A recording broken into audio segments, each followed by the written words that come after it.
Hi friends, എല്ലാവരും പലതരം പായസങ്ങൾ ഉണ്ടാക്കുന്നുണ്ട്. എന്നാൽ ഇന്ന് നമുക്ക് സാബുദാന എന്ന ചൊവ്വരി കൊണ്ടൊരു പായസം ഉണ്ടാക്കിയാലോ. സാബുദാന കൊണ്ട് നമ്മൾ മുമ്പ് ഒരു പുഡിങ് ഉണ്ടാക്കി. നമുക്ക് ഇന്ന് ഇതുകൊണ്ട് പായസം ഉണ്ടാക്കാം. നമ്മുടെ ചാനലിൽ ഇതുവരെ നിങ്ങൾ സബ്സ്ക്രൈബ് ചെയ്തിട്ടില്ലെങ്കിൽ ഇത് ഒന്ന് സബ്സ്ക്രൈബ് ചെയ്യാനും അതുപോലെ ഷെയർ ചെയ്യാനും ലൈക്ക് ചെയ്യാനും മറക്കരുത്. ഇതിന് വേണ്ടതായിട്ട് ഒരു കപ്പ് സാബുദാന എന്ന ചൊവ്വരി ഞാനൊരു ബൗളിലേക്ക് ഇട്ട് കൊടുക്കുകയാണ്. അങ്ങനെ നമ്മൾ ഇതിൽ വെള്ളം ഒഴിച്ച് നമുക്ക് ഇത് 1 മണിക്കൂർ നേരം നമുക്ക് ഇത് മാറ്റി വയ്ക്കണം. പിന്നെ ഈ സാബുദാന ഒരു നല്ല എനർജി ബൂസ്റ്റർ കൂടിയാണ്. ഇത് ഏത് പ്രായക്കാർക്കും ഒരേപോലെ ഉപയോഗിക്കാവുന്നതാണ്. ഇനി അടപ്പ് വെച്ച് നമുക്ക് 1 മണിക്കൂർ മാറ്റി വയ്ക്കും. ഇനി അപ്പോഴേക്കും നമുക്ക് പായസത്തിനുള്ള വേണ്ട സാധനങ്ങൾ റെഡിയാക്കാം. അങ്ങനെ വെള്ളത്തിലിട്ട ചൊവ്വരി 1 മണിക്കൂറായി കഴിഞ്ഞു. ഇനി ഇത് നമുക്ക് ഒരു അരിപ്പയിലേക്ക് മാറ്റി വയ്ക്കാം. ഇതിൽ ഫാറ്റ് വളരെ കുറവാണ്, അതുകൊണ്ട് കൊളസ്ട്രോൾ വരുമെന്ന് പേടിക്കുകയും വേണ്ട. ഇതൊരു ഗ്ലൂട്ടൻ ഫ്രീ കൂടിയാണ്, അതുകൊണ്ട് ദഹനത്തിനും വളരെ നല്ലതാണ്. ഇനി നമുക്ക് പായസം റെഡിയാക്കാം. ഇനി ആദ്യം തന്നെ നമ്മൾ 2 ടീസ്പൂണ് നെയ്യാണ് ഒഴിച്ചു കൊടുക്കുന്നത്. നെയ്യൊന്ന് നല്ലോണം ചൂടായി വരുമ്പോൾ നമുക്ക് കുറച്ച് കശുവണ്ടിയും കുറച്ച് ബദാമും കുറച്ച് മുന്തിരിയും കൂടി ഇട്ട് ഇതിൽ വറുത്ത് നമുക്കെടുക്കണം. ഇതിലെല്ലാം കൂടെ ഇട്ട് നമുക്ക് നന്നായിട്ട് ഒന്ന് ഇളക്കി അതിനൊരുവിധം ചുവന്ന് വരുമ്പോൾ നമുക്ക് മുന്തിരിയും കൂടി ഇട്ട് നന്നായി ഇളക്കി മുന്തിരി ഒന്ന് വീർത്ത് വരുമ്പോൾ നമുക്ക് കോരിയെടുക്കാം. നമ്മുടെ വീടുകളിലൊക്കെ ഫങ്ഷൻ വരുമ്പോൾ നമുക്ക് എളുപ്പത്തിൽ തയ്യാറാക്കി കൊടുക്കാവുന്ന ഒരു പായസമാണ് ഇത്. തയ്യാറായി വന്നിട്ടുണ്ട്. നമ്മൾ പാത്രത്തിലേക്ക് മാറ്റി വയ്ക്കുകയാണ്. ഇനി അതിലേക്ക് നമ്മൾ ക്യാരറ്റ് ആണ് ചീവി വച്ചിരിക്കുന്നത്. 1/2 കപ്പ് ക്യാരറ്റാണ് ഞാൻ എടുത്തിരിക്കുന്നത്. അത് നമ്മൾ ആ നെയ്യിലേക്ക് തന്നെ ഇട്ട് അത് വറുത്ത് എടുക്കുകയാണ്. 2 മിനിറ്റ് നേരം നമുക്കൊന്ന് ഇളക്കി ഇതേമാതിരി വറുത്തെടുക്കാം.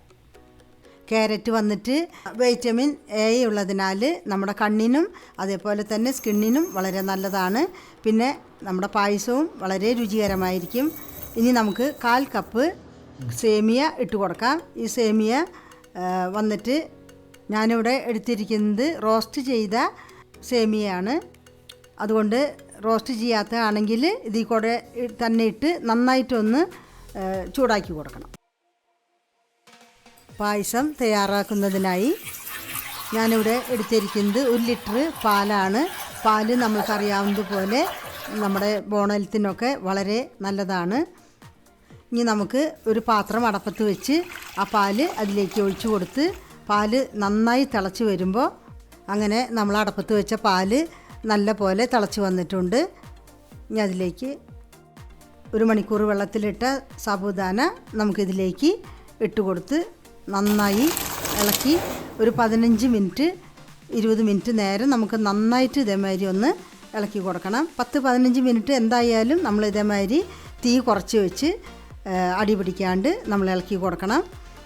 നന്നായിട്ട് വേവണം. നമ്മുടെ ചൊവ്വരി നന്നായിട്ട് വെന്താലാണ് നമുക്ക് കഴിക്കാനും നല്ല ടേസ്റ്റ് ഉണ്ടാവുകയുള്ളൂ. ഇതേമാതിരി നന്നായിട്ടൊന്ന് ഇളക്കി കൊടുത്ത് ഒന്ന് നന്നായിട്ട് കുറുകി വരുമ്പോഴാണ് നിർത്താൻ പാടുള്ളൂ.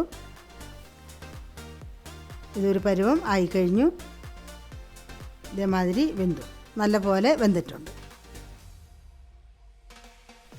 ഇനി നമ്മൾക്ക് ഇതിലേക്ക് നമ്മൾ റോസ്റ്റ് ചെയ്ത് വെച്ചിരിക്കുന്ന ക്യാരറ്റും അതേപോലെ തന്നെ സേമിയയും കൂടി ഇതിലിട്ട് നന്നായിട്ടൊന്ന് ഇളക്കി കൊടുക്കണം. ഇതൊരു 2 മിനിറ്റ് നേരം നമുക്കിതിലിട്ട് ഇളക്കി നന്നായിട്ടൊന്ന് വേവിച്ചെടുക്കണം. അപ്പോഴേക്കും ഞാൻ ശർക്കരയാണ് ഇവിടെ എടുത്തിരിക്കുന്നത്. കാരണം പഞ്ചസാര എടുക്കുമ്പോൾ എല്ലാവർക്കും അത് കഴിക്കാൻ പറ്റിയെന്ന് വരില്ല. അതുകൊണ്ട് ശർക്കര എടുത്ത് ഒരു 150 ഗ്രാം ശർക്കരയാണ് ഞാനിവിടെ എടുത്തിരിക്കുന്നത്. അത് നല്ല പോലെ ഉരുക്കി നമ്മൾ കല്ലൊന്നും ഇല്ലാണ്ട് ഒഴിച്ചു കൊടുക്കണം. നിങ്ങൾക്ക് ആവശ്യം പോലെ മധുരം ഉപയോഗിക്കാവുന്നതാണ്. ഒരു 4 ഏലക്കായ പൊടിയും കൂടി ഞാൻ ഇട്ട് കൊടുത്തിട്ടുണ്ട്. ഇതേമാതിരി നല്ല പോലെ ഒന്ന് ഇളക്കി നല്ല പോലെ ഒന്ന് കട്ടിയായി വരണം. അപ്പോൾ നമ്മുടെ പായസം വളരെ ടേസ്റ്റി ആയിരിക്കും. അങ്ങനെ വളരെ എളുപ്പമായിട്ട് നമ്മുടെ സാബുദാന ചൊവ്വരി പായസം നല്ല പോലെ നമ്മൾ റെഡിയായി വന്നിട്ടുണ്ട്. ഇനി നമ്മൾ വറുത്ത് വെച്ചിരിക്കുന്ന അണ്ടിപ്പരിപ്പും മുന്തിരിയും കശുവണ്ടിയും എല്ലാം നമ്മളിതിൽ ചേർത്ത് കൊടുത്ത് ഗാർണിഷ് ചെയ്ത് നല്ല പോലെ നമുക്ക് എടുക്കാവുന്നതാണ്.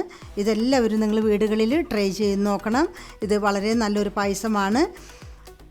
ഇനി നിങ്ങൾ വീടുകളിൽ ഇതുണ്ടാക്കി നോക്കി നിങ്ങളുടെ അഭിപ്രായങ്ങൾ അറിയിക്കണം. വീഡിയോ ഇഷ്ടപ്പെടുകയാണെങ്കിൽ സബ്സ്ക്രൈബ് ചെയ്യുവാനും ലൈക്ക് ചെയ്യാനും മറക്കരുത്. ഇനി അടുത്തൊരു വീഡിയോയുമായി നമുക്ക് വീണ്ടും കാണാം. അതുവരയ്ക്ക് ബൈ.